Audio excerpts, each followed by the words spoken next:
Recibimos a nuestro ponente, el maestro Juan José Rodríguez Prats.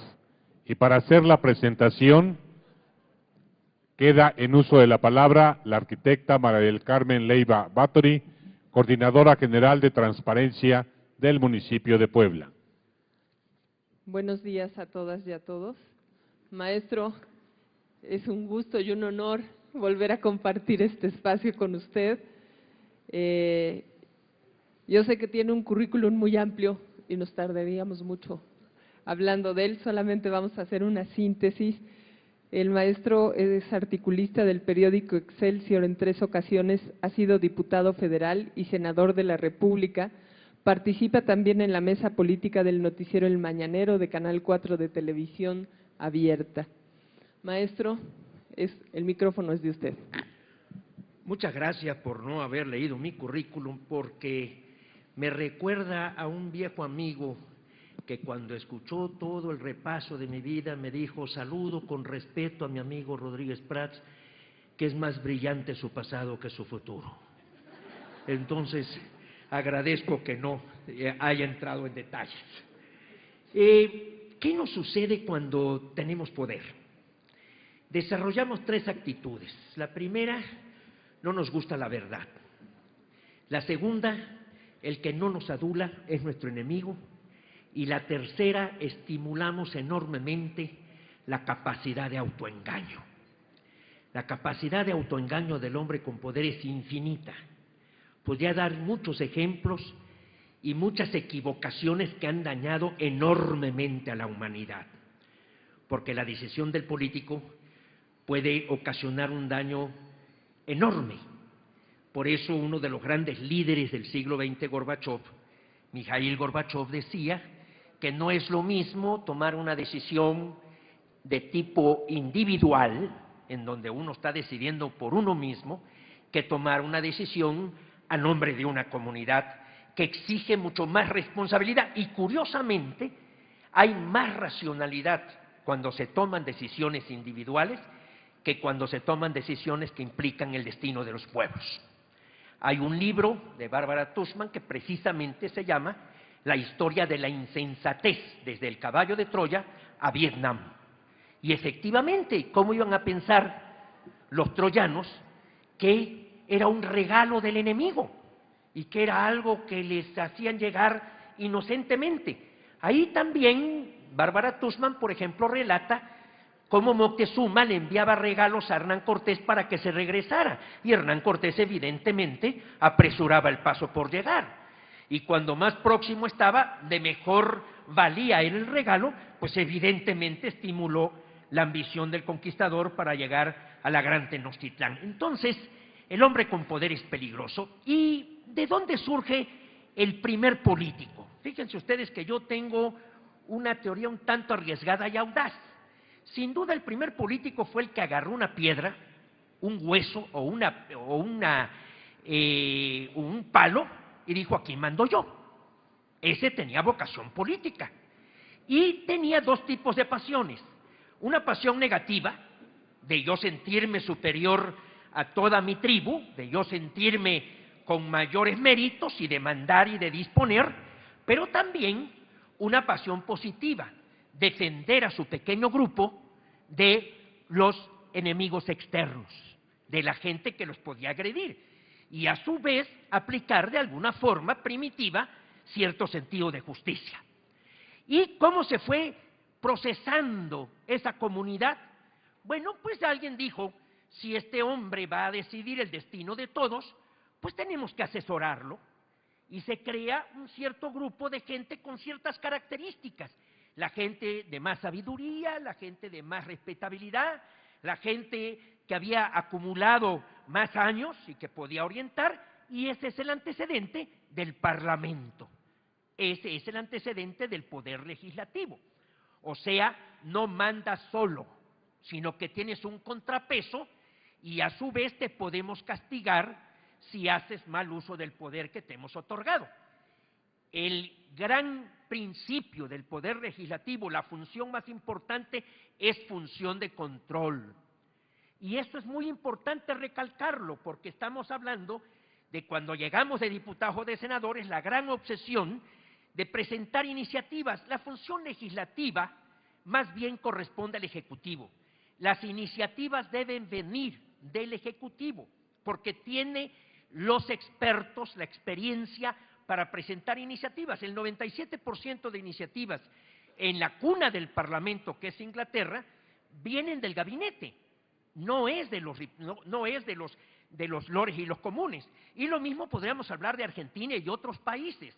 Nosotros mismos en México vemos cómo las iniciativas vienen de las más importantes, deben venir del Ejecutivo. Muchas veces en el Legislativo inclusive se deteriora o se distorsionan las iniciativas. Por eso decía alguien, se le atribuye a Bismarck, otros dicen que es anónimo, que a los que les gusten las leyes y las salchichas, que no vean cómo se hacen. Porque entran en una negociación en el Congreso en donde muchas veces se distorsiona, se confunde, y por eso tenemos una Constitución que es un mamotreto, que ya va a tener cerca de 100,000 palabras. En el Constituyente del 56-57, que es la página más brillante de la historia del Parlamento mexicano, la Constitución tenía 11,000 palabras. En el 17 se fue a 22,000. Pues hoy estamos cerca de 80,000. Hay cosas que no deben estar en la Constitución y hay cosas que confunden, y en la misma Constitución se utiliza a veces una palabra con diferente contenido y con diferente entendimiento, con diferente definición. Por ejemplo, en la Constitución encontramos federalismo, pueblo, nación, Estado, y dicen es lo mismo Estado federal que nación. No, es lo mismo Estado federal que pueblo, y así lo dice la jurisprudencia, que cuando la Constitución se refiere a esos términos es refiriéndose a la federación. Por ejemplo, el artículo, eso de andar presumiendo de buena memoria, el artículo, ay caray, el artículo 27 dice: el Estado en todo tiempo podrá imponerle a la propiedad privada las modalidades que dicte el interés público. No dice el Estado, perdón, dice la nación, debería decir el Estado. ¿La nación es la que le impone las modalidades? No, la impone el Estado desde la Constitución del 17. Entonces, vean ustedes en la misma Constitución cómo tenemos graves fallas. La diputada decía, y parece una cosa muy simple, de que en la crisis que estamos viviendo, que sin lugar a dudas es uno de los momentos más complicados en la historia de México, yo tuve oportunidad de platicar con Javier García Diego, que es un historiador de primera, es el director del Colegio de México, y le dije, ¿con qué momento podrías comparar nuestra crisis actual con otro momento en la historia de México? Y me dijo, con 1846-47.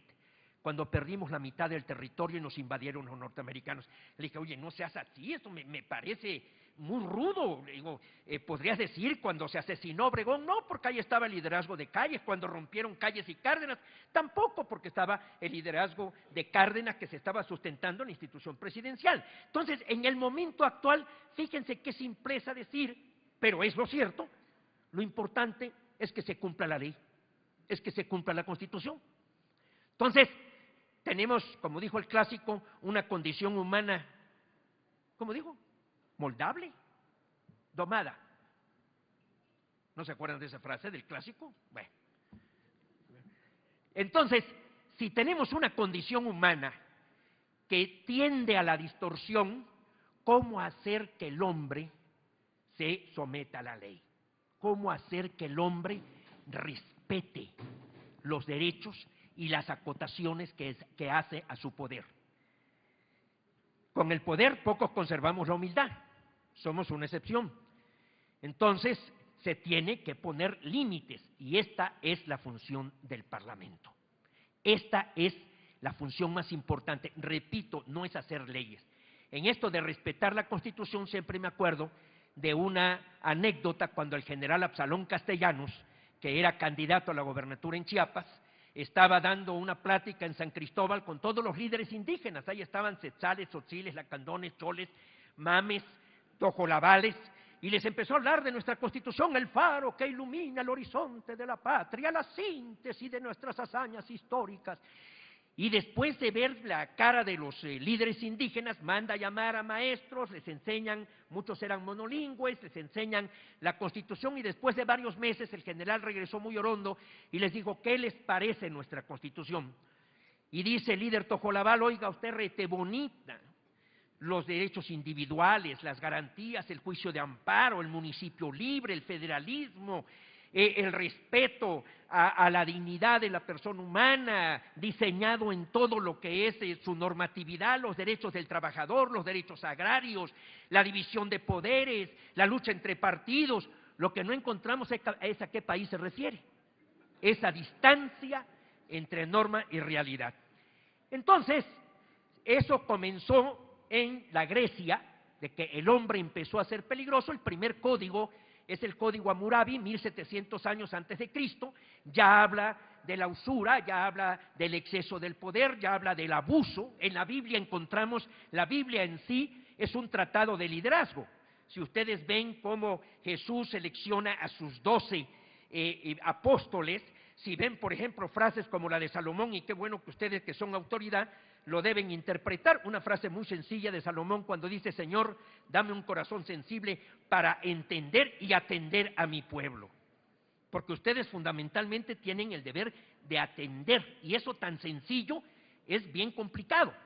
Yo andaba de gira en Chiapas, todavía era yo priista, lo fui durante 24 años, ya llevo 21 años de panista, Dios mediante me emparejo, y decía en una barda, con patrocinio era candidato a gobernador, con patrocinio, diálogo y concentración.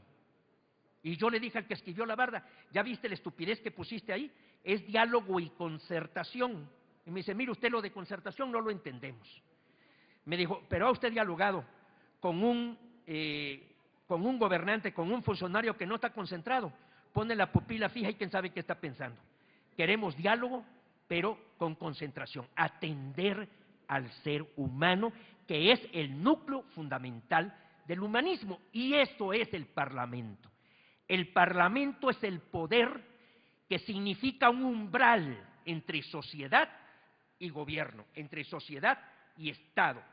Es el poder más próximo y es el que da legitimidad, porque lo elige toda la ciudadanía. Por eso en el régimen presidencial hay este choque del poder del presidente, que también es electo por el universo de ciudadanos, con el poder del Parlamento. Por eso también el Parlamento funciona y amortigua más las crisis, porque si ustedes ven, en el Parlamento no hay separación de poderes, hay división pero no separación. O sea, del Congreso emana el gabinete, inclusive se dice que el gabinete es una comisión más del Parlamento. Por eso ven ustedes ahorita una crisis que, por ejemplo, se puede venir en Grecia o una crisis que se puede venir en cualquier otro país. El Ejecutivo tiene la facultad de disolver el Parlamento, pero a su vez el Parlamento también puede meter una moción de censura. Y eso concluye, no están electos por un término.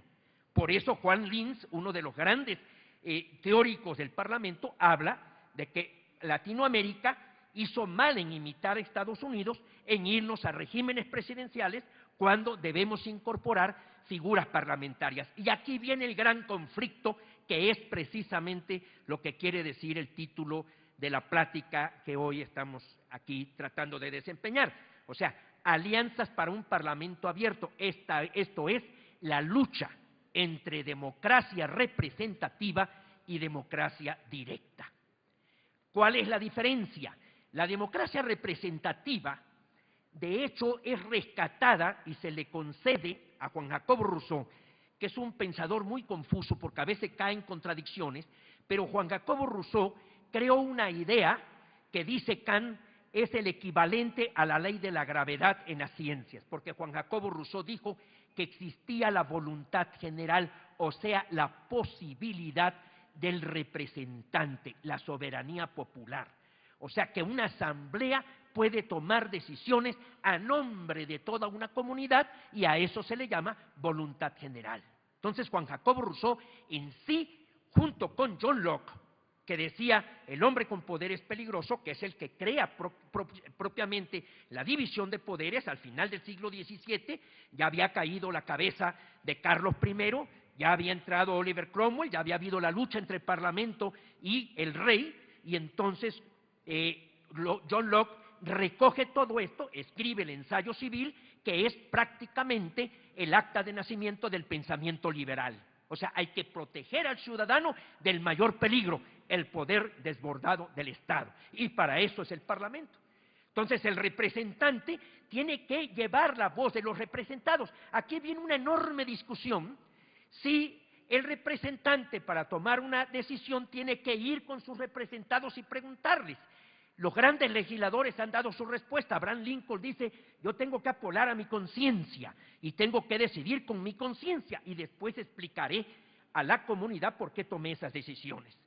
Un gran teórico del Parlamento, Edmundo Burke, decía: yo podré ser electo de Bristol, pero me convierto en el representante de la nación, o sea, represento a la nación. Hay un debate precioso que se da entre dos presbíteros al origen de nuestra vida independiente, que es Fray Servando Teresa de Mier y Miguel Ramos Arizpe, sobre si México debería adoptar un federalismo o algo más matizado, y dice Fray Servando Teresa de Mier: yo no soy ningún lacayo, yo tengo que tomar decisiones. ¿Por qué? Porque un diputado, imagínense, en aquel año hablaba de hacer una consulta.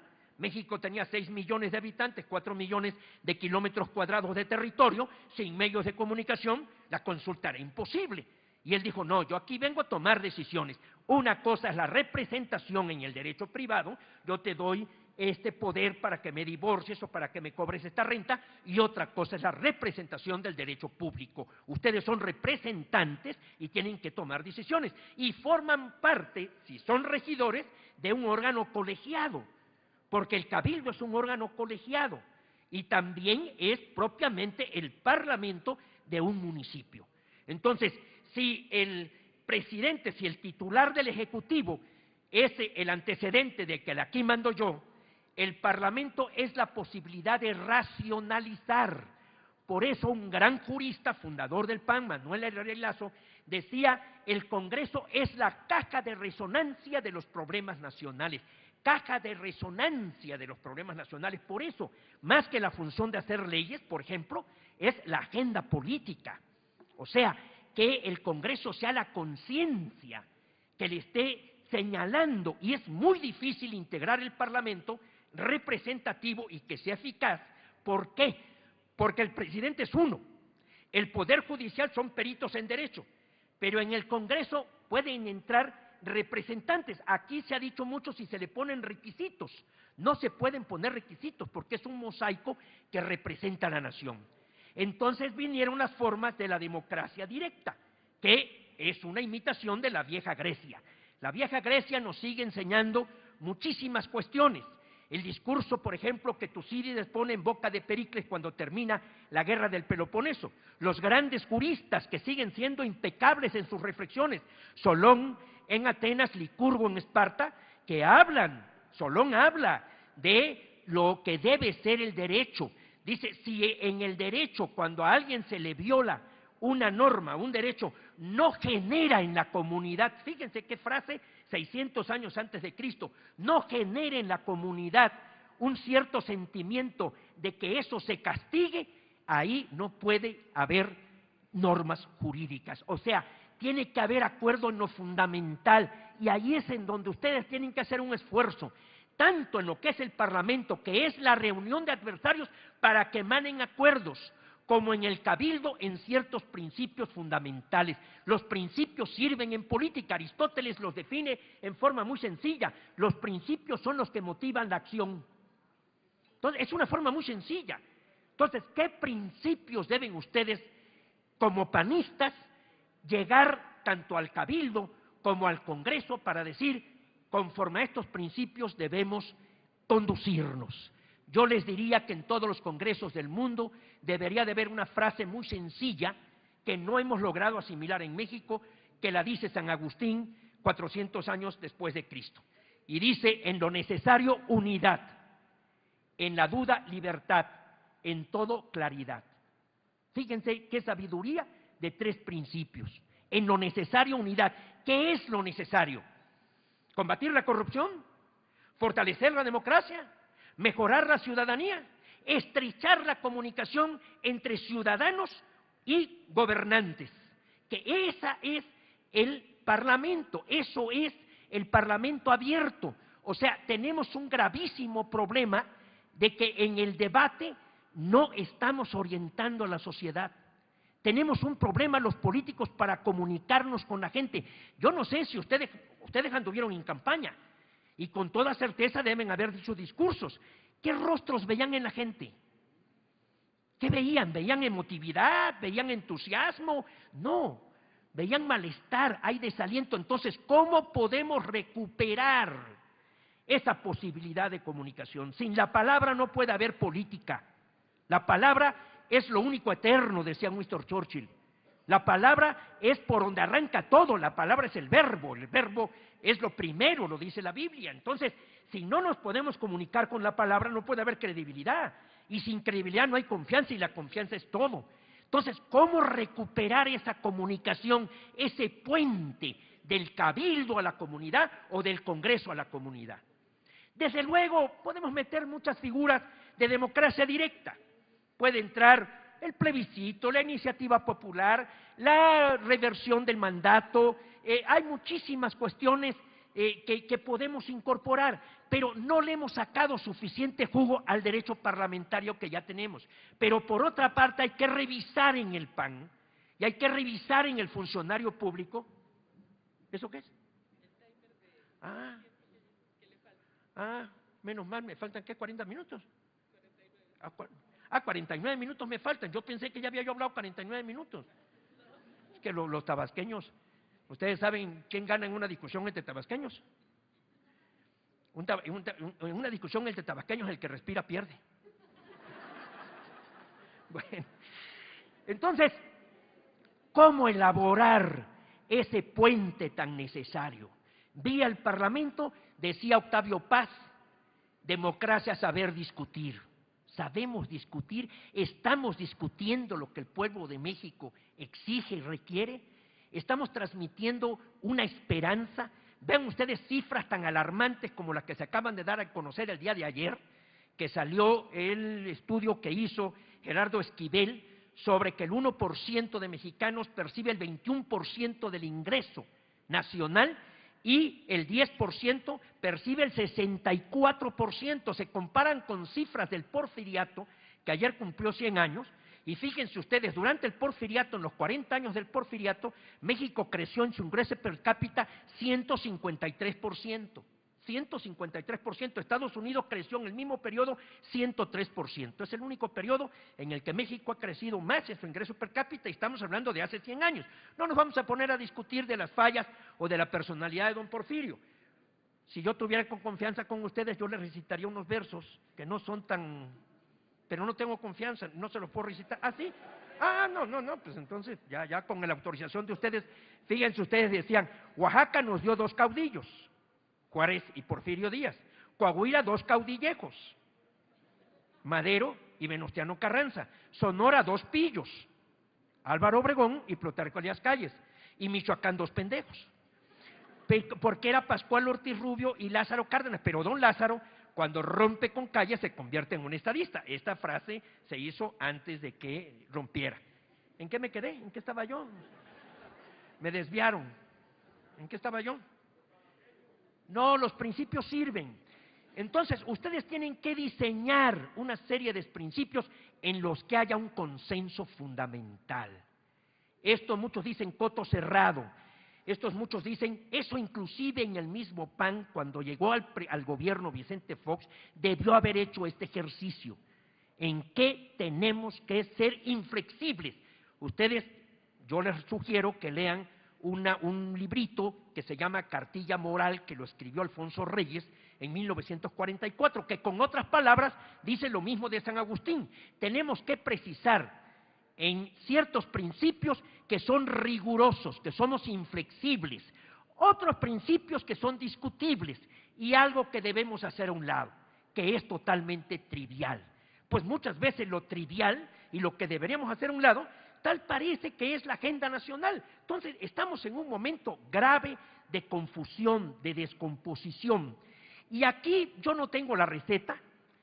Yo les debo decir que las veces que fui diputado y senador fue por el empedrado, dificultoso, empinado camino de la representación proporcional. Entonces, no hice campaña, no soy experto en cómo podríamos ahorita elaborar un discurso, pero yo creo que ahora que viene el cambio de dirigencia en el PAN debería de ser una de las principales preocupaciones. ¿Qué podemos decirle a la gente? Y fíjense ustedes que hace casi 500 años, 1537, un gran humanista del siglo XVI, discípulo de Francisco de Vitoria, que eran los precursores de la defensa de los derechos humanos de Salamanca, que se llamó Fray Bartolomé de las Casas, hizo una inmensa hazaña.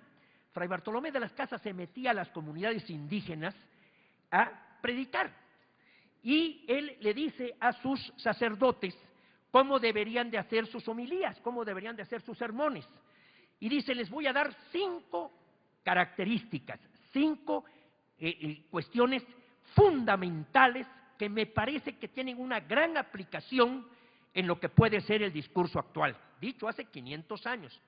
En primer lugar, dice Fray Bartolomé, ustedes deben transmitir que traen una convicción íntima y que están dispuestos a transmitirla a ellos, no que los van a manipular, no que los van a manosear, sino que los van a convencer. No es lo mismo tener algo que decir que tener que decir algo. O sea, ustedes tienen que prepararse con una gran riqueza interna. A mí una de las cosas que me está agradando mucho es rescatar lo que yo aprendí en mi juventud de poesía, porque ya la edad moderna, la edad actual, ya no saben percibir la belleza de la poesía. La poesía da sensibilidad, la poesía es sabiduría. Me encanta, por ejemplo, un verso que dice: cuida que cuando llegues desde el final de tu vida pueda verte a la cara el niño que fuiste un día. Yo me pregunto si al terminar ustedes el periodo de regidores o de diputados locales les podrán ver a la cara a los ciudadanos que lo eligieron. Ahí va el traslado del verbo. Y hay otra poesía que me fascinaba. Yo me alquilaba para recitar en Jalapa, llevábamos serenata y vas detrás de los balcones, yo recitaba, olvídense el pegue que yo tenía, una cosa ya legendaria en Jalapa, y me encontraba a decir: para recobrar lo recobrado debí perder primero lo perdido, para conseguir lo conseguido debí soportar lo soportado, para estar enamorado fue menester haber estado herido, por eso tengo por bien sufrido lo sufrido, tengo por bien llorado lo llorado, porque después de todo comprobado que no se goza bien de lo gozado, sino después de haberlo padecido, porque después de todo he comprendido que lo que el árbol tiene de florido vive de lo que tiene sepultado. Entonces, ¿ya vieron la eficacia de la poesía?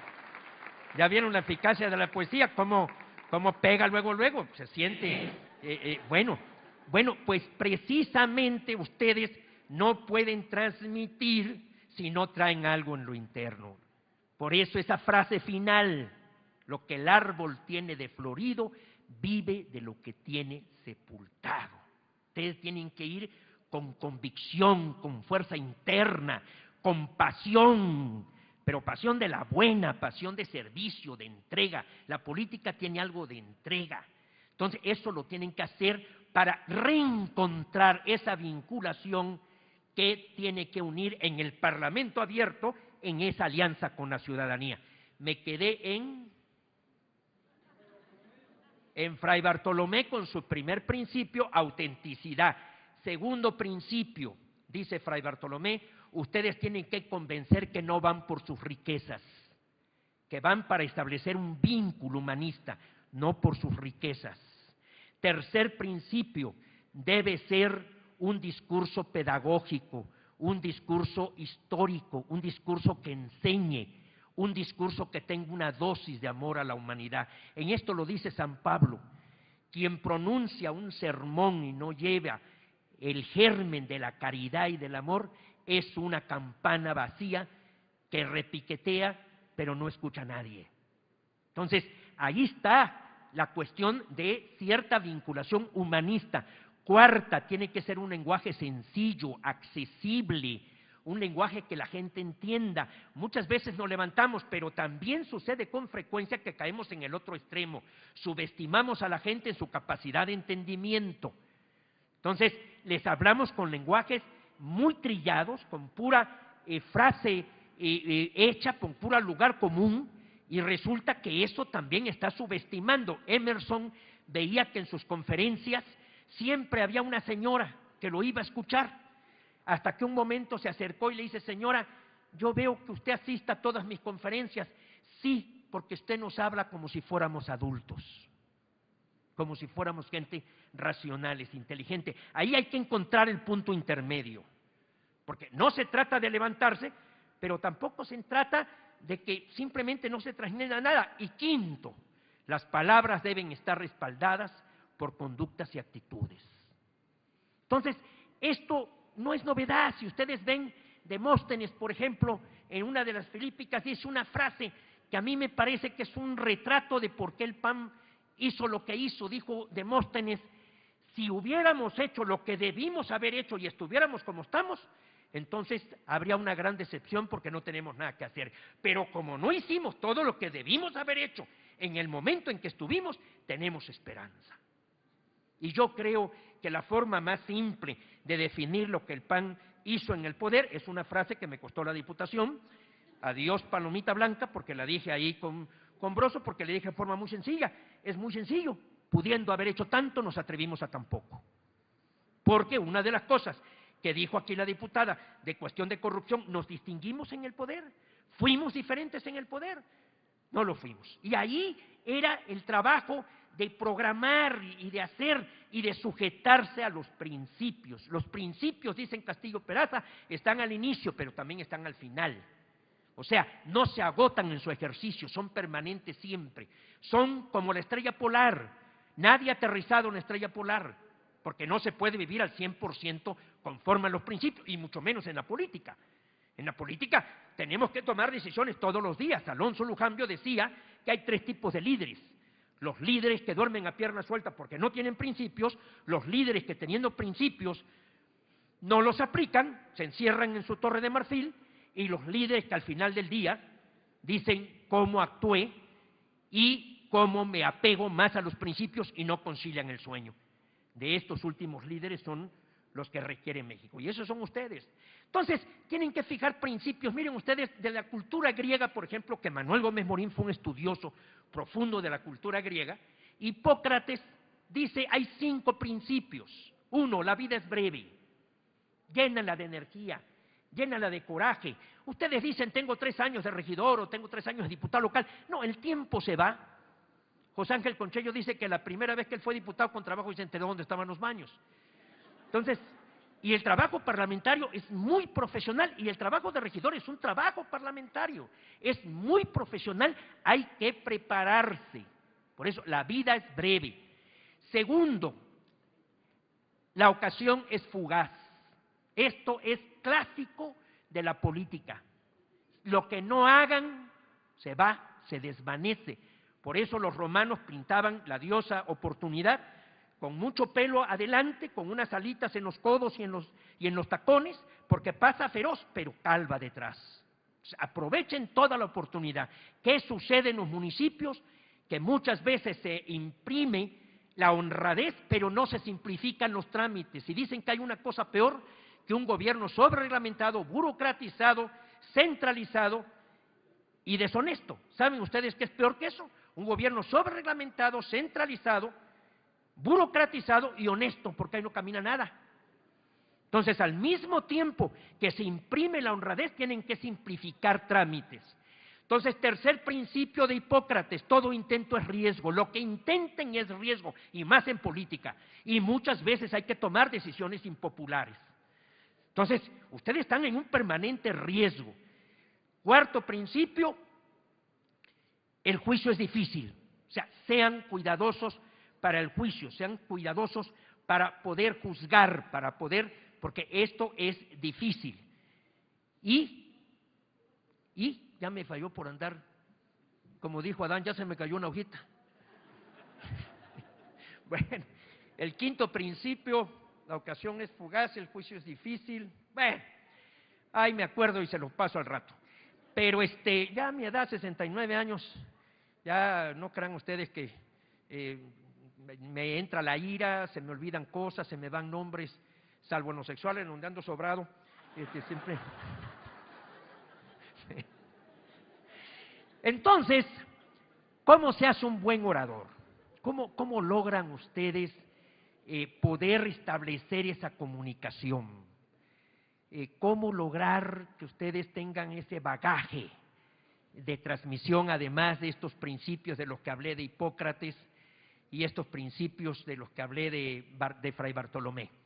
Yo comparo la oratoria con el box. Hay que estar en forma, hay que hacer round de sombra. No existe la improvisación. Todo lo que ustedes están viendo es un show que tengo montado.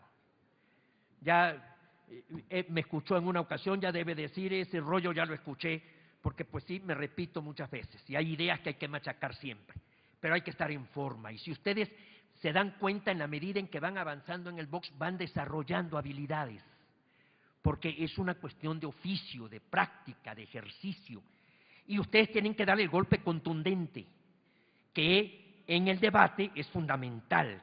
Cuando Diego le dice a Zedillo, usted es consecuencia de dos tragedias nacionales, la muerte de Coloso y el dedazo presidencial, una frase epitáfica.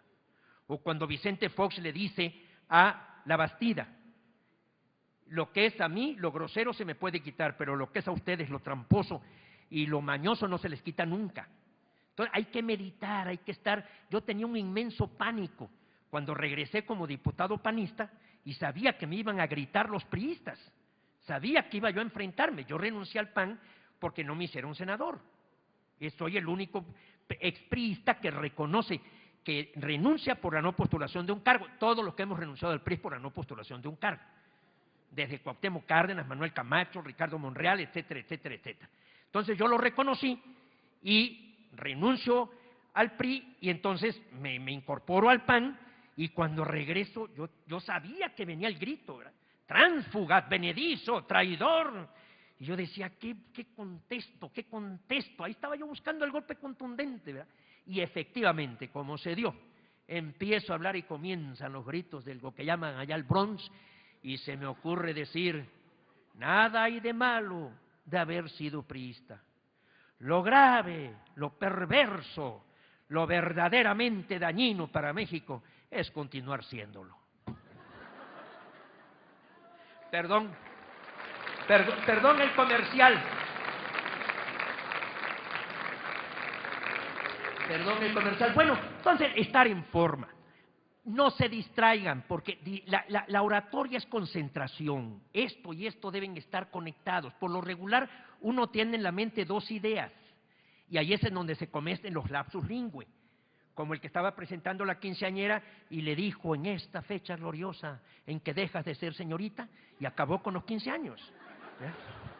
O el que le dijo a López Portillo, cuando estaban inaugurando la presa de Chicoacén, que estaba la inmensa cortina y estaba la sinfónica tocando, y le dice un orador de pueblo a José López Portillo, señor presidente, está usted en la Mesopotamia chiapaneca, con el Río Grande adelante y el chiquito atrás. Y entonces, y terminó también con el acto político. Entonces, hay que estar concentrados. La concentración es necesaria, y eso es un ejercicio, eso es una práctica, eso es constancia para restablecer. Con la natación, ¿cómo se aprende a nadar? Tirándose al agua. Y así se aprende a hablar. Ustedes pueden llenar este salón de libros del arte de la palabra, la fuerza del argumento, etcétera, etcétera, pueden decirlo mucho, pero solamente tirándose al agua, solamente hablando, es cuando uno va logrando hacer transmitir la idea, ¿verdad? Entonces, es práctica, es oficio y es constancia. Con los toros, hay veces que no se da el toro, hay veces que el público no responde, pues se dan las gracias y uno se va, porque el toro regalado se pide cuando uno no hace faena, pero si uno más o menos y el público aplaude, muchas gracias y ahí nos vemos. Cuarto, con el tenis, ¿a quién tiene uno enfrente? No tan solo como orador, no tan solo en el debate, sino en el público, ¿a quién tiene uno enfrente? Porque conforme al que uno tiene enfrente, va uno ajustando el discurso. No es lo mismo hablarle a obreros o a campesinos que a empleadores o a empresarios o en un ambiente universitario. Entonces hay que saber. Y después, en el tenis, ¿qué sucede? Cuando uno juega con una gente que juega mejor que uno, uno sube su juego. Y eso sucede también en el debate. Si ustedes debaten con una gente más culta que ustedes suben su juego. Ahora, si discuten con una gente más ignorante, ustedes bajan en su juego. Es posible que terminen a cachetadas, ¿no? Porque así suele suceder. Es lo mismo en el tenis, ¿no? ¿A quién tengo enfrente? Siguiente, el ciclismo. Hay que pedalearle. Ustedes tienen que estar preparados. Ustedes tienen que conocer su realidad. La realidad es la materia de la política y la realidad es engañosa, la realidad es resbalosa, la realidad se disfraza, se maquilla. Entonces, ustedes deben estar al día de lo que está pasando en el país. No se vale que llegue una gente y les oriente y ustedes digan, no, pues no sé qué fue lo que dijo el presidente. No, por eso ustedes tienen que seleccionar lecturas. Estos aparatos nos están de alguna forma envenenando, porque nos inundan, o sea, las generaciones actuales están invadidas, están bombardeadas de información. Entonces, ustedes tienen que seleccionar de la prensa nacional, cuando menos a la semana, unos 10 o 15 editorialistas que sean de obligada lectura. Yo el lunes, por ejemplo, leer a Silva Herzog Márquez en Reforma y a Denise Dresser. Ahí tienen ustedes a dos. El martes, ahí está Roger Bartra, del Reforma. O el domingo está Luis Rubio, o está Enrique Krause, o está Isabel Turrén. Son lecturas obligadas. O en el Universal, cuando publica, por ejemplo, un Diego Valadez, ahora ya está en el Reforma, un Diego Valadez, que es un jurista de primera. En el Universal, un Luis Felipe Bravo. En el Excelsior ustedes tienen que salir temprano los jueves a las 5 de la mañana porque son tumultos en los locales, porque pues los jueves sale mi artículo, entonces ustedes tienen que nutrirse ahí entonces ustedes lo dejo a su criterio y a su gusto, y desde luego hay que leer a los viejos autores. Miren ustedes, en una obra, para mí, ya yo después de 24 años de priista y de 21 años de panista, ya no me voy mucho en la finta de que aquel es revolucionario y aquel… No, calidad humana. ¿Y qué da la calidad humana? La práctica de virtudes. Cómo uno conoce a la gente.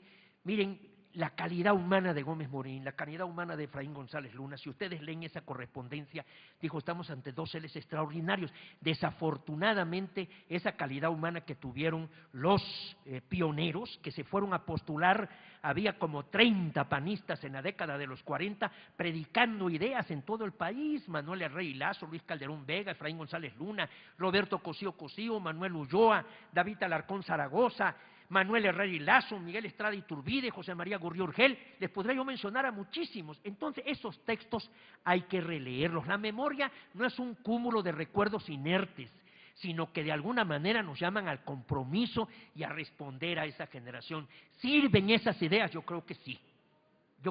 Ya no quisiera yo repetir, porque es una frase que se repite mucho en el PAN, pero lo repetimos como perico. No necesitamos ideas, ni las hay mejores, como decía Manuel Gómez Morín. ¿Qué armas para esta lucha? Las mismas. Bueno, pero esas ideas sirven. El principio de dignidad ahorita ha tenido una actualidad enorme. Eso es lo que está detrás de Podemos, eso es lo que está detrás del Movimiento Ciudadano en España y está en Italia. Entonces, las ideas sirven. Me quedé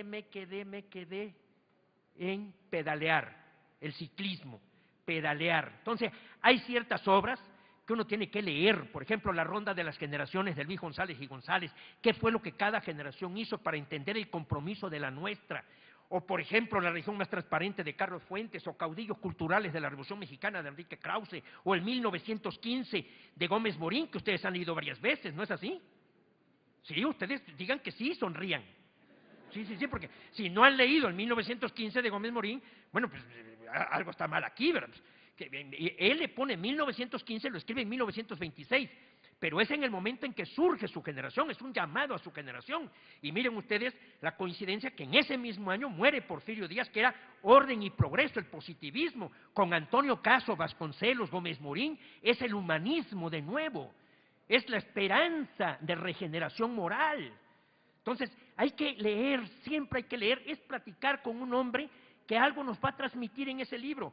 Les decía yo de que una de las cosas que a mí me ha venido a leer, porque ahora ya de 60 años ya estoy jubilado, lo único que hago es hablar y leer y escribir. Debería yo de escribir más porque tengo varios asuntos ahí pendientes, pero voy a lastimar gente si lo escribo, fíjense, tengo esa duda. Es que los tabasqueños para hablar bien tenemos memoria, pero para hablar mal tenemos memoria e imaginación. Bueno, entonces leer y estar nutriéndose de ideas, que ese es el pedalear. Pero les decía yo de Shakespeare, que sin duda es una de las gentes que mejor ha retratado el alma humana, y sobre todo con la gente en el poder. Tiene unos libros, miren, tiene 2 discursos de 2 párrafos, no son ni siquiera discursos largos, que pronuncian Marco Antonio, Bruto y Marco Antonio. Efectivamente, a diferencia de Cervantes, que sí crea el personaje de El Quijote Sancho Panza, en el caso de Shakespeare más bien recoge capítulos históricos y los teatraliza, los noveliza. Entonces, sí se dijeron esos 2 discursos. Marco Antonio sí le habla en la oración fúnebre de Julio César, y Bruto sí le habla al pueblo después de que los senadores matan a Julio César por la ambición de Julio César. Entonces sale Bruto y con la razón quiere convencer al pueblo de Roma que hicieron bien en matar al dictador Julio César, porque era evidente que iba a arrollar a la República. Ahí dice Marco Antonio, yo amo a Julio César, pero amo más a Roma. Inclusive dicen que Bruto, era hijo de Julio César. Sí me equivoqué, ¿verdad? Dice Marco Antonio. Sí me equivoqué, pero me están entendiendo, ¿no? Bueno, Bruto se dice que era hijo de Julio César, que Julio César había tenido relaciones con la madre de Bruto y lo veía como hijo. Entonces él dice, yo amo, y explica por qué tenían que salvar la República y que fue una decisión colectiva. Casio, que era cuñado de Bruto, le dice, no permitas que hable Marco Antonio. Sale Marco Antonio, esto lo describe perfectamente Shakespeare, inclusive está en una película, y el que hace papel de Marco Antonio es Marlon Brando. Ahí está surgiendo y dice el discurso con un papel en la mano, dice, este es el testamento de Julio César. No le voy a dar lectura porque se revelarían hasta las piedras de Roma. Y Bruto es un hombre honorable y yo no tengo por qué dudar de Bruto y de Casio. Y sigue jugando con la idea del testamento, sigue jugando hasta que el pueblo no resiste más y dice, léelo, en donde le deja todos sus bienes. Y Bruto y Casio tienen que salir huyendo porque pudo más el discurso de Marco Antonio tocando la fibra sentimental que el discurso de Bruto tocando la razón. Entonces, ahí están 2 discursos y no son incompatibles, tampoco es perverso el tocar la emoción, no, pero hacerlo con la verdad, hacerlo con argumentación y hacerlo con principios. Entonces, el ciclismo, el béisbol, a mí me encanta la posición del pitcher, me encanta, ya jugué softball ya grande, pero el lanzar un strike es un esfuerzo enorme que hace el pitcher poniendo todo. Vean ese movimiento, esa elegancia. Le decían el Duque a un pitcher que atravesó en una balsa desde Cuba y jugó con los Yankees y tenía una elegancia, por eso le decían el Duque, y al lanzar el strike ponía todo su empeño, todo su esmero. Y qué hermosura ver abanicar al bateador, ¿verdad? Entonces, así es la oratoria, así es la elocuencia, poner todo, así es la política, poner todos los sentidos, toda la emoción, toda la capacidad. Es difícil, es una disciplina muy difícil, pero así tiene que ser para lograr la buena decisión política, el strike. Por lo regular en política ustedes siempre se van a encontrar con 2 principios que están en los extremos. Un principio que lo dijo Trajano, algo así como por el 160 de nuestra era, que dice, hágase justicia aunque perezca el mundo, face justicia pereat mundus. Aparentemente es una decisión muy sencilla, hágase justicia y me valen las consecuencias. Eso es lo que Max Weber decía que era la ética de la convicción íntima. Yo cumplo con lo mío y lo que suceda, eso que Dios dirá. Y en el otro extremo está lo que Napoleón escribió al margen de la obra del Príncipe de Maquiavelo, que dice: el fin justifica los medios. Toda decisión política tiene que ser contemplada en su conjunto, tanto fines como medios, y cuál es el saldo, y correr los riesgos de la decisión, porque hay que asumir los riesgos de la decisión, sobre todo si se está en política. Entonces, el béisbol, ya hablé de los toros, ya hablé del tenis, la música. Ustedes recuerdan que en la película de Beethoven le preguntan al sobrino de Beethoven: ¿qué hace tu tío? Todo el día anda taladreando, estaba haciendo el himno a la alegría. Así se hace un discurso. Así es como se logra la comunicación, porque la comunicación en la oratoria es de ida y vuelta. Yo estoy percibiendo de alguna forma la atención que ustedes tienen en mí. Si yo veo una distracción, empiezo a perder también la posibilidad de convencer y tengo que concluir el discurso. Hay que saber administrar el tiempo, pero tiene su ritmo, eso de estar concentrado. Tienen ustedes ya un discurso de 20 minutos, hay que reducirlo a 10. Ya es más fácil quitar y pulir lo que queda, ¿verdad? La música también, ¿recuerdan ustedes el bolero de Ravel? Tran, trararín, trararirarán, y va subiendo. O sea, el discurso tiene su melodía, su ritmo, su secuencia. Hay que poner la emoción donde se vale. No se trata de empezar gritando y terminar gritando. Hay que poner la emoción en las palabras adecuadas. ¿Cuántas llevo? Llevo 8 o 9. De todas, no van tomando nota. Bueno, vamos a poner que 9 o 9 porque son 10, y la última, si me lo permiten las damas, con el acto sexual. Hay que subir con muchas ganas y bajarse con el sentimiento del deber cumplido. Entonces,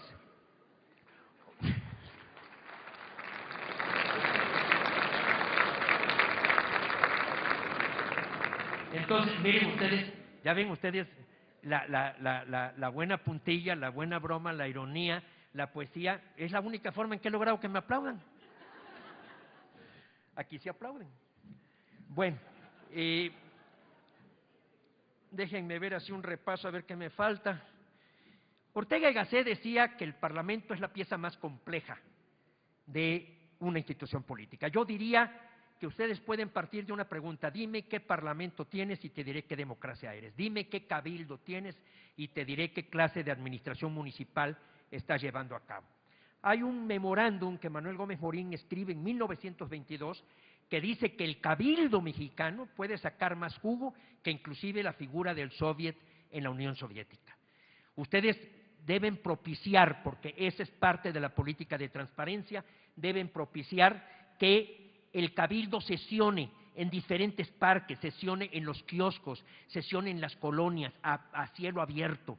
Eso me parece que es una práctica ejemplar. Hay un libro que se escribió sobre los municipios más importantes, cómo se gobernaban, y dicen: los que se gobiernan bien es porque funciona bien el cabildo. Y si ustedes son regidores, hay que prepararse perfectamente, porque desafortunadamente se ha deteriorado. Y lo que se refiere a los congresos locales, en los congresos locales tenemos un rezago enorme de lo que se han aprobado cuentas públicas, de lo que se han aprobado presupuestos, de los apoyos directos que los gobernadores le han dado a los diputados en presupuesto. Eso es contrario a la teoría de la división de poderes. El Congreso es el vigilante, no puede ejercer presupuesto. ¿Cómo es eso de que se les da presupuesto para campañas políticas? En alguna reunión que yo tuve con diputados y les dije: ¿y ustedes qué? Pues no, aprobamos el presupuesto, aprobamos las cuentas públicas, aprobamos los créditos que se obtuvieron, pero ¿cómo? Y me salió una frase que yo creo que es la negación del PAN: todos lo hacen. No, ofrecimos ser diferentes y distinguirnos. Y repito, la crisis de hoy está en ese muro o en ese abismo, como ustedes lo quieran decir, entre ciudadanía y clase política y partidos políticos y órganos políticos. Entonces, de eso se refiere la plática que me indicaron que yo diera, de vincular, estrechar. No se puede lograr orquestar voluntades, que ese es el auténtico liderazgo, orquestar voluntades. Ese es el fin del liderazgo. Y ese es en donde tenemos que ver cómo responder a una nueva forma de hacer política. Tiene que haber una forma que nos convenza y que nos permita superar nuestros problemas. No puede ser que solo exista esta política que inclusive cuando llegó el PAN al poder fue repetir muchísimas de las cosas que había condenado y que había criticado del viejo PRI. Se trasladaron las influencias, la falta de un entendimiento claro entre los órganos del poder y el partido político. Si ustedes salen de las filas del partido político, ¿cuál debe ser esa relación? Se debe sustentar en 3 principios. En primer lugar, el partido debe apoyar las decisiones que ustedes tomen si se corresponden a una plataforma electoral y a una declaración de principios.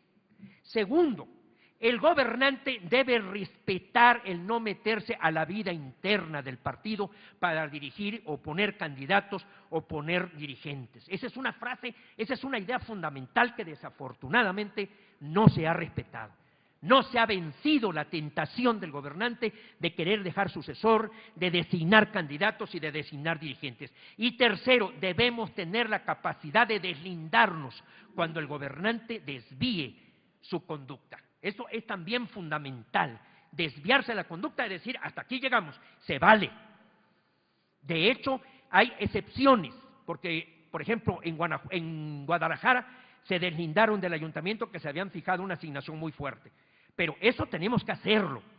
Si el gobernante está incurriendo ostentosamente y se agotaron los canales institucionales para aclarar las cosas, debe haber la posibilidad del deslinde. Señores, el PAN lo llevó al poder, pero el señor se desvió. Como bien dice un político español, los partidos debemos postular a los mejores hombres, aún no estando en nuestras filas, pero en el cargo hay que vigilarlos como si fueran los peores. Otro factor importante que ustedes tienen que precisar en los órganos colegiados, tanto en el Cabildo como en el Congreso, ¿cuándo se vale votar en contra de lo que decida el grupo político? Esa es una posibilidad que desafortunadamente se ha hecho con frivolidad y se ha hecho al final. En una ocasión, Francisco José Paoli le preguntó a Diego Fernández de Ceballos, oye, ¿y si estoy en desacuerdo con algo? Le dice Diego, mira, 4 cosas. Si la cosa no es importante, vota. Si la cosa es un poco más importante, el voto del migitorio, salta al baño. Si la cosa fuera ya más difícil, vota en contra y te vamos a respetar. Y si ya la cosa fuera verdaderamente de valores de principio, sube a la tribuna y sustenta tu voto. Yo me inclino por esa última. No se vale sorprender, no se vale que a última hora, aquí César Jauregui, un parlamentario también muy importante, decía 3 cosas. No se vale sorprender, hay que comunicarle al grupo. 2, hay que darle al grupo la posibilidad de que a uno lo convenza. Hay que intentar convencer de la razón de uno al grupo. Y hay que subir a la tribuna y sustentarlo. Perdón otra vez la referencia a mi persona, yo lo hice en 2 ocasiones, porque hubo un acuerdo para bajar la edad para que pudiera ser candidato a gobernador un agente de Campeche, y se bajaba. Era una reforma con dedicatoria. Eso es pésimo en la técnica legislativa. Castillo Peraza se lo dijo un día a Carlos Salinas de Gortari cuando le habló que quería modificar la Constitución ante la posibilidad de postular a la presidencia a Pedro Aspe. Y Castillo Peraza le dijo, no, el PAN no legisla para el caso. La ley es general, no se puede legislar para el caso. Ahorita se está dando mucho, por ejemplo, en Chihuahua, que el gobernador está viendo al presidente municipal de Chihuahua, Manuel Granados, que lo está viendo como posible gobernador y está pensando que se puede ir por la línea independiente, y entonces pone una serie de requisitos, por ejemplo, de que no haya pertenecido a un partido político. Esa es una limitación absurda de los derechos humanos, pero lleva dedicatoria. Dijo, no, este se me va a brincar, y ya desde ahorita le está indicando que no es su candidato. Entonces, con toda certeza el gobernador está pensando en otro sucesor y dice, este lo tengo que anular. Entonces, eso lo tenemos que reflexionar. Yo lo reflexioné en tribuna y dije, esto riñe con el artículo 124, que dice que lo que no está consagrado a la federación se considera reservado a los estados. O sea, los requisitos para ser gobernador corresponden a las constituciones locales. Y aquí se estaba legislando para el caso, para bajar la edad al que quería ser candidato, que por cierto ahora sí ya lo fue, pero en ese entonces no tenía el requisito de la edad. Y el artículo 39 de la Constitución habla que los estados son autónomos en su órgano interno.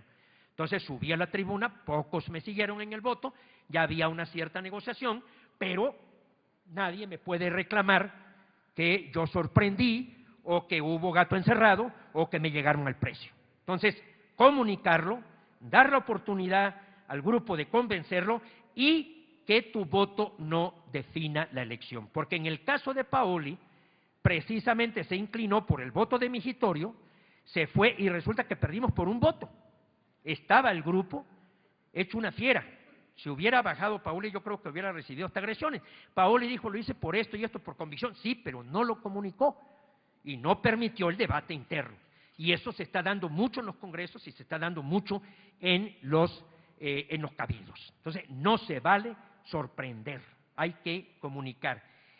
En fin, amigos correligionarios, yo creo que estamos en temas que van a entrar en un gran debate de aquí al 2018.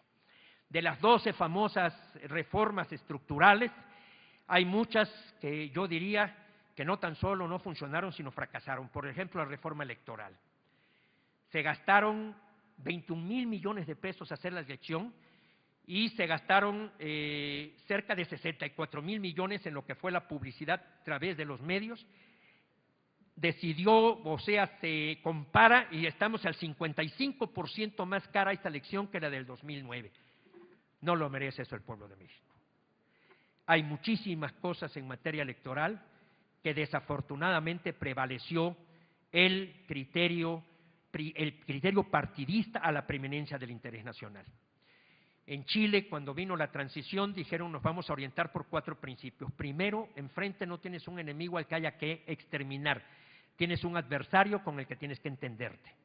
Segundo, deslindemos lo económico de lo político, porque muchas veces en la negociación presupuestal se mete lo económico y entonces se contamina una cosa con la otra. Tercera, no todo debe ser partidizado. Si ustedes ven, esa es una de las cosas que está provocando nuestra incomunicación. Eso lo dice la izquierda, no, eso lo dice la derecha, ese es vender a México, ese es el viejo neoliberalismo. Y resulta que así no nos podemos entender. Para entender hay que comprender, y para comprenderlo, decía Kant, hay que amar. Entonces, de alguna forma tenemos que amar nuestra profesión, amar nuestra vocación. Entonces, sí requerimos de esos principios que rijan de aquí en el futuro.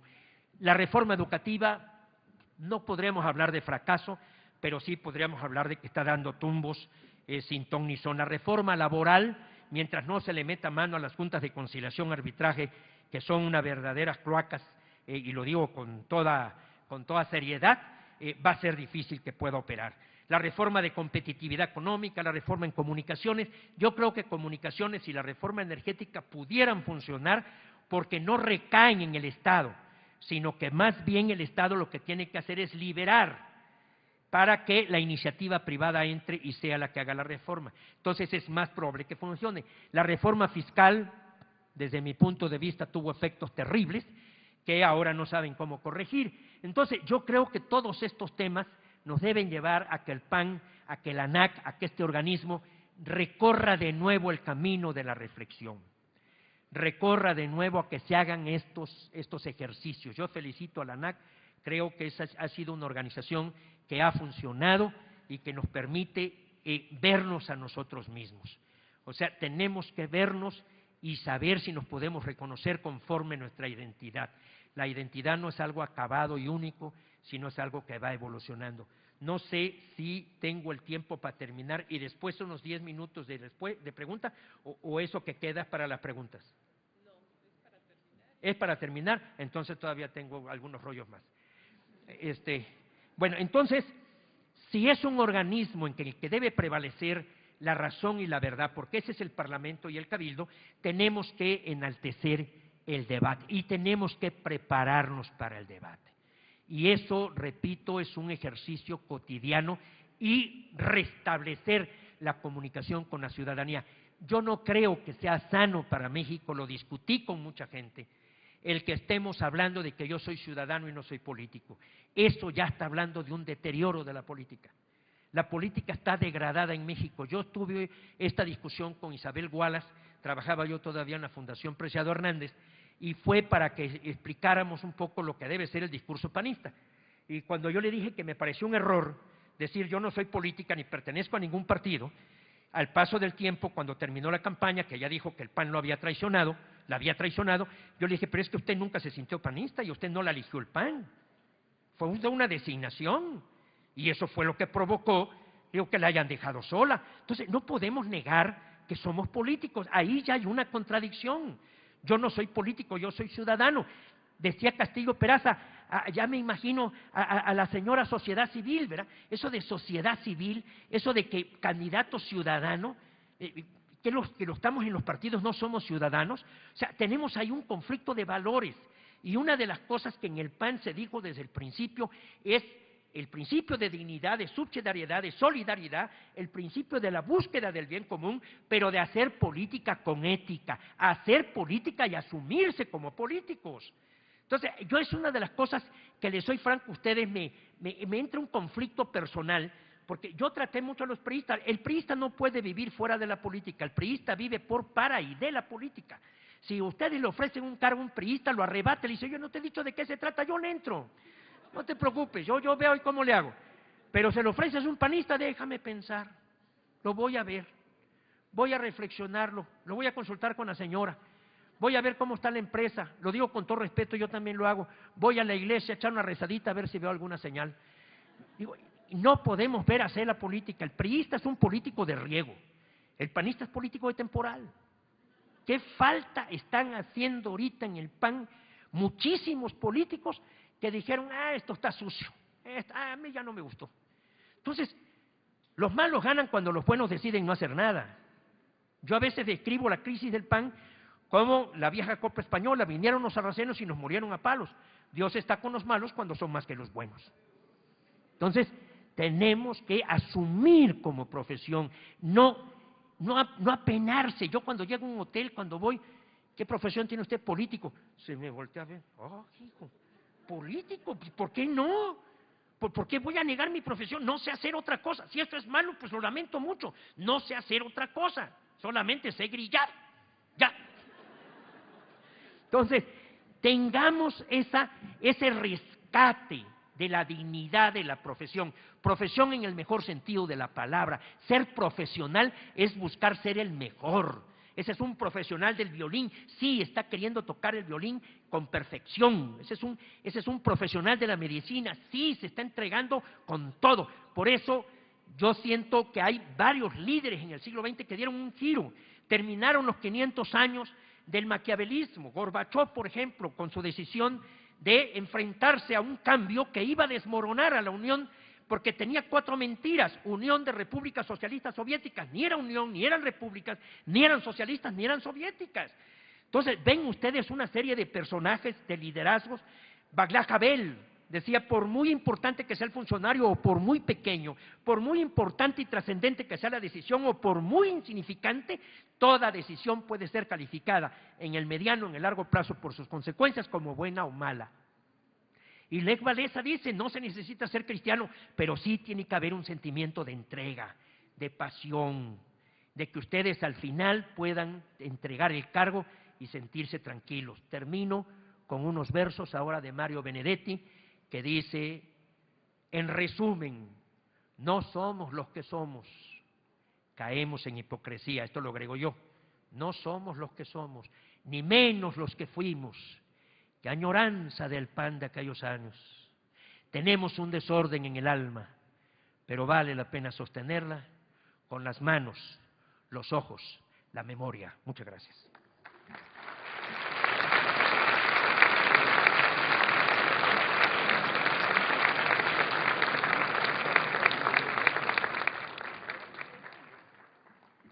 ¿Hay preguntas? Muchas gracias. Muchas gracias, maestro. Este está mejor. Muchas gracias, maestro. Como siempre, cada vez que lo escucho aprendo un poco más. Aprendo un poco más cómo transmitir mis conocimientos cuando me paran ahí en el micrófono, cómo ser sencillo ante el micrófono y cómo poder expresar nuestras experiencias de manera que la gente las capte y se las lleve en la memoria. Gracias. En materia de las preguntas, tenemos aquí algunas preguntas. Nos pregunta Melisa Ortiz Mazó, ¿qué opina del movimiento internacional de Parlamento Abierto y del el avanzado en México? ¿Qué opina de los 10 principios de la Alianza para el Parlamento Abierto en México? Mire, la posibilidad de buscar formas de expresión es añeja, no es tan nueva lo del Parlamento Abierto. Desde finales del siglo XIX se creó una organización internacional que sesiona cada año de parlamentos de todo el mundo.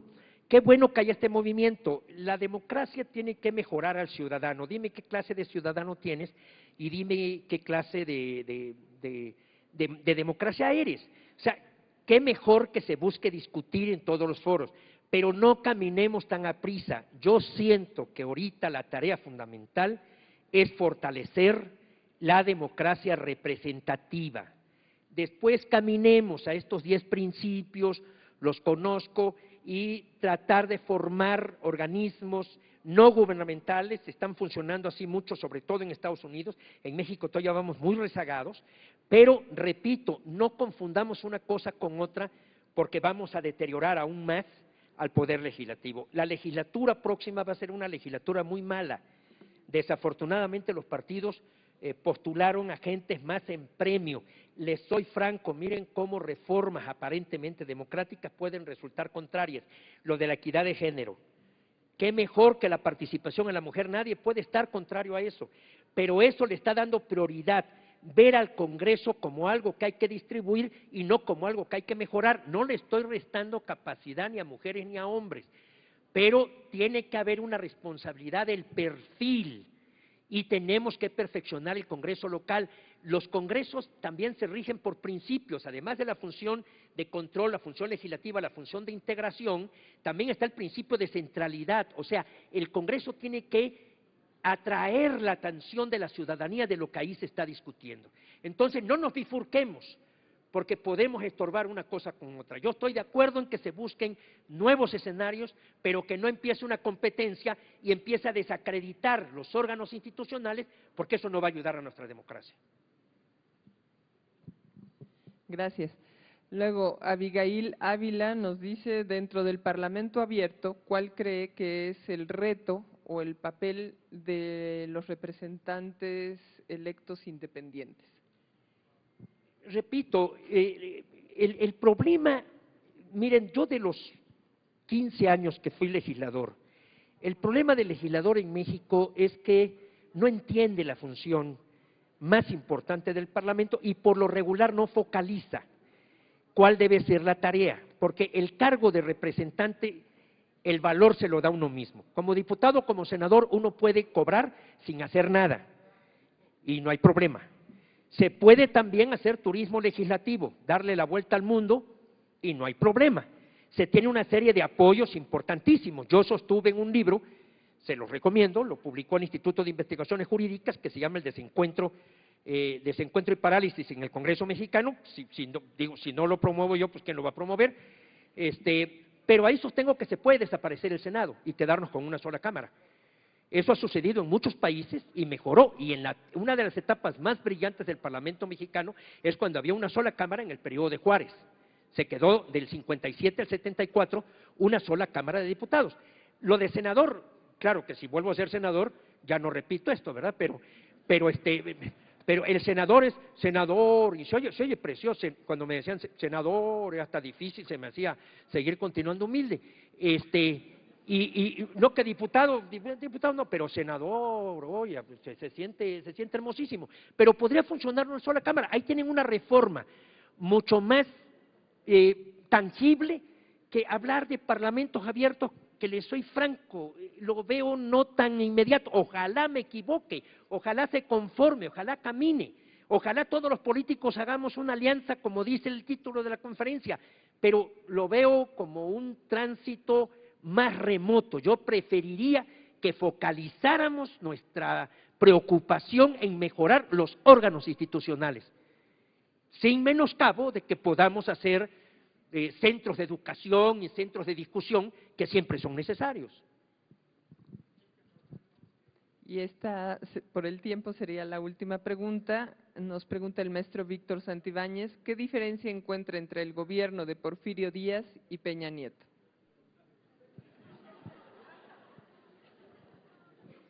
Ah, hijo. Miren, el viejo priismo tuvo varias características que el nuevo ha perdido. Fíjense lo que voy a decir, porque esto puede sonar sofista, pero yo creo que la democracia es el sistema de la inconformidad. En la democracia nunca está uno satisfecho. Esto que es su falla también es su virtud, porque exige permanentemente su perfeccionamiento. Ni las democracias consolidadas y maduras logran concebir ya una democracia perfecta. Siempre hay problemas y siempre se puede mejorar el marco jurídico, la cultura ciudadana, que es un proceso lento, la cultura ciudadana, cambiar lo económico 5 lustros, cambiar lo político un poco más, pero cambiar la cultura, a eso se lleva varias generaciones. Y yo creo que ahí estamos atorados. ¿Qué sucedía en el viejo PRI y también en el porfirismo? Primero, el PRI y el porfirismo del viejo PRI tuvieron doctrina, tuvieron ideólogos. Yo les puedo hablar de Reyes Heroles, de González Pedrero, del mismo Muñoz Ledo, de Horacio Labastida, de Ramírez y Ramírez, de González Guevara. Hoy yo no veo ideólogos y doctrinarios en el PRI, veo un gran vacío. En el porfirismo, se podrá decir mucho del porfirismo, pero hasta José Ives Limantur, que en la Secretaría de Hacienda logró que hubiera superávit por primera vez y casi se orienta por lo que hoy es el Consejo de Washington, que cuando dicen Consejo de Washington la gente piensa que los gobernantes de Washington, no, fue una serie de profesionales economistas, Williamson, que señalan 10 principios que son el Consejo de Washington, el consenso de Washington, y que ya en el porfiriato Ives Limantur se orienta por ello. Ahí está Justo Sierra, ahí está Gabino Barreda, ahí está Guillermo Prieto, ahí está el gabinete de Porfirio Díaz, que eso viene lo segundo, seleccionar hombres. Yo veo gabinetes del viejo PRI, del mismo porfiriato, que con los funcionarios que hay actualmente, por ejemplo, un Javier Barros Sierra que fue secretario de Comunicaciones con un Gerardo Ruiz Esparza, o un Torres Bodet en Educación, o un Reyes Heroles, o un Morones Prieto, o un doctor Cumate, y me podría yo seguir, con muchísimos funcionarios que tuvieron una gran jerarquía, o sea, había un ejercicio, cuál es el perfil y qué se requiere. Una vez Jorge Negrete lo entrevistaron en el 46, ¿quién debe ser presidente? Estaba el lío del tapado, y Jorge Negrete dijo, Mario Moreno, Cantinflas. Y corren los periodistas con Mario Moreno, Cantinflas, y dicen que usted puede ser presidente, y dice Cantinflas, no, señores, no, por favor, yo me pelearía con todo el mundo. Una reflexión ética fundamental. Hoy debemos decir, soy el idóneo, soy el indicado, no que está un puesto a disposición y levanta cada uno la mano que hay Dios. Como decía Castillo Peraza, a veces veía yo unos candidatos, ay Dios, ojalá y el PRI nos haga fraude. Entonces, cuidado con esa responsabilidad ética, encajo en el perfil, ese es punto primero, decía Cantinflas. Segundo, presentarme, aquí estoy, yo soy, véanme en mi vida privada, véanme en mi vida pública, vean, ya me han escuchado ustedes mucho, ¿verdad? Si no les repetiría yo las virtudes del animal más político. Ya se los he dicho, ¿no? ¿No? El animal más político es el elefante. Larga trompa para andar husmeando, colmillos retorcidos, grandes orejas para escuchar, piel muy gruesa para que todo se resbale, gran tamaño para hacerse sentir, parsimonia para avanzar. Fíjese, al elefante le debería dar vergüenza. El caballo, mucho más chico, tiene una cola que la arrastra, bonita. La cola del elefante es ridícula, cola corta que no te pisen. Y lo más importante, 4 patas planas para sentarte en la realidad. Entonces, eso dice Mario Moreno Cantinflas, ofrecer una vida, aquí estoy, no es mi vida privada, no, esta es mi vida completa. Segundo, dice no ser muy culto, porque tampoco la cultura es garantía de ética, pero sí tener mucho sentido común para entender las cosas y una mediana cultura, leer un poco más que 3 libros. Y tercera virtud, decía Cantinflas, hacer tuyos los problemas que se derivan del cargo. Entonces, volviendo a la comparación, en el viejo PRI, en el viejo porfirismo, había ideología, que el positivismo de Porfirio Díaz, orden y progreso, pone las bases del Estado moderno, tiene otra serie de fallas, no se trata de encontrar eso, pero me pidieron una comparación, el seleccionar hombre, oficio político. Don Porfirio decía que gobernar México es igual que arriar pavos a caballo. Fíjense nada más que, o sea, esa capacidad de concertar. Y don Porfirio tuvo a Emilio Rabás en Chiapas, tuvo a Olegario Medina en Yucatán, tuvo al general Bernardo Reyes, que era un señor personaje en Nuevo León. Entonces se sustentó en una serie de redes de gente con talento. Por otra parte, había administración pública, orden en la administración pública. O sea, había seguimiento. Aquí hay una serie de actos, estamos en una política del espectáculo, pero no se le da seguimiento. Del Sistema Nacional de Anticorrupción, de combatir a la pobreza y otras cosas que en el trabajo del acuerdo con el secretario de Estado y el seguimiento de políticas públicas. Para mí, por ejemplo, la distribución del tiempo del presidente debería de ser esa su primera tarea. La ven ustedes en actos de inauguración, en actos del Estado de México, que me parece que es mal distribución del tiempo más valioso y que no es renovable, porque es, el recurso más valioso, que es el tiempo. Entonces, allá había un seguimiento.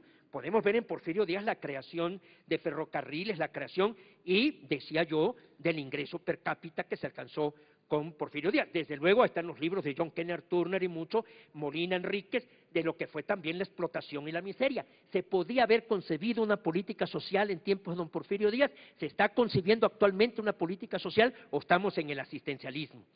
Y por otra parte, a ver si me falta, es oficio político, seleccionar agentes, doctrina, orden en la administración pública, y la corrupción estaba acotada. No les quiero decir que no había corrupción, pero tanto en el viejo PRI como en el porfiriato estaba acotada. En el porfiriato hay muchísimos ejemplos de que se combatía la corrupción, que había orden. Hoy dice el presidente Peña Nieto en su discurso cuando la transparencia, que la corrupción existe en todos los países y habla de la condición humana. Existe en todos los países, pero no existe en todos los países la impunidad. Y nos está dando las lecciones Latinoamérica. Miren el lío que tiene Otto Pérez, el presidente de Guatemala, o Dina Rousseff, la presidenta de Brasil. Creo que ya más o menos salió de su crisis Madeleine Michelet en Chile. La Kirchner también tiene problemas. Fernando Collor de Mello perdió el poder por señalamientos de la corrupción. Lo mismo Abdalá Bucaram en Ecuador, está preso Fujimori. Entonces aquí tenemos el escándalo de un Moreira, tenemos el escándalo de un Eugenio Hernández, de un Yarrington, y resulta que queda impune. O sea, tenemos una inmoralidad desvergonzada. Inclusive, aquí les va otro verso de Octavio Paz, porque dice Octavio Paz, la vergüenza es ira contra uno mismo. Fíjense, la vergüenza es ira contra uno mismo. Cuando una nación se avergüenza, es como un león que se agazapa para saltar. Y yo siento que en mucho eso hay en el pueblo de México, un sentimiento de rabia de que se dé la corrupción, como se da en todos los países, pero no se castiga. Inclusive podemos percibir, por ejemplo, el caso de Marcelo Ebrard, que anda huido, pero resulta que es por otras causas. Marcelo Ebrard nunca debió haber sido postulado. Yo le reclamé a Andrés Manuel porque Marcelo Ebrard permite el linchamiento en Tláhuac por su negligencia. No sé si ustedes lo recuerdan en el gobierno de Fox, siendo director secretario de Seguridad Pública, por su negligencia y su responsabilidad. Entonces no debería ser postulado, y lo de la línea 12 es un gran escándalo, pero anda huido no por eso. Oye, pues qué mal estamos. Pues le agradecemos mucho, maestro. Le entrego aquí las respuestas que no por tiempo ya no las pudimos hacer. Traen los correos electrónicos para que nos haga favor de darle respuesta a las personas, y ha sido un placer tenerlo en Puebla y escucharlo. Muchas gracias. Muchísimas gracias a ustedes. Honor a quien honor merece, y es por eso que la arquitecta María del Carmen Leiva Báthory, a nombre del Honorable Ayuntamiento de Puebla y de todos los aquí presentes, entrega un merecido reconocimiento por su brillante participación, como siempre, al maestro Juan José Rodríguez Prats. Gracias, maestro.